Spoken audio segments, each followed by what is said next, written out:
Tamara Alteresco, le cas n'est pas isolé. En fait, il y a beaucoup de parents qui pourraient se reconnaître dans ce cas-là, qui sont inquiets et à bout de ressources. Oui, parce qu'ils ont tout essayé. Et ce qui fait peur quand on voit ça, c'est qu'on se dit, bon, on a tout fait. On les a confiés à des centres spécialisés, encadrés, des centres jeunesse. Et même là, on réussit à les recruter.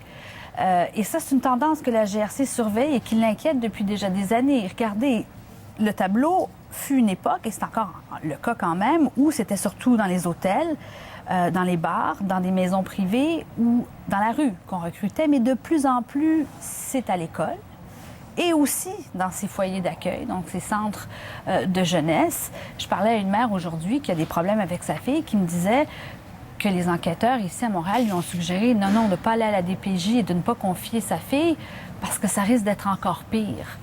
Alors on fait quoi dans ce temps-là? On ne peut pas enfermer les enfants.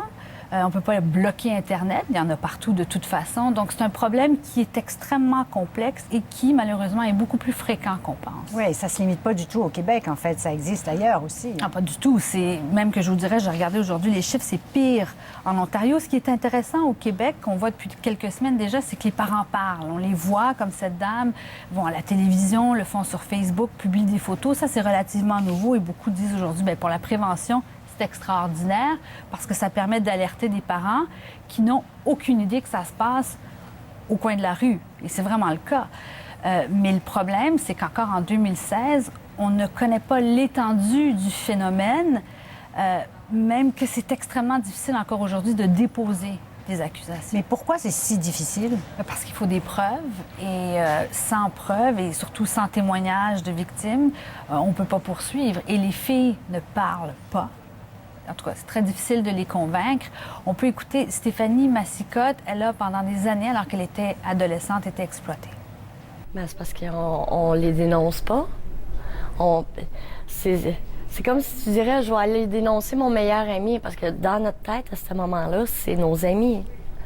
Tu peux pas aller dénoncer un ami, une personne que tu penses qui est là et qui veut ton bien, tu sais. Aujourd'hui, avec le recul, je sais que c'était pas ça, que c'était pas des amis, mais sur le moment, c'était mes amis et je les aurais jamais dénoncés. Ils veulent juste pas le croire. En tout cas, moi, je voulais pas le croire. Et la réalité, c'est que même une fois qu'on réussit à déposer des accusations, c'est extrêmement difficile de condamner. Ça fait 10 ans que la traite de personnes à fin d'exploitation sexuelle est inscrite au Code criminel et depuis, en 10 ans, il y a eu seulement 85 condamnations. Imaginez, c'est très peu, ce qui fait dire, d'où la pression aujourd'hui de réformer le Code criminel pour au moins renverser le fardeau de la preuve. Et ça devrait se faire éventuellement. Oui, exactement. Merci beaucoup, Tamara. Je vous en prie.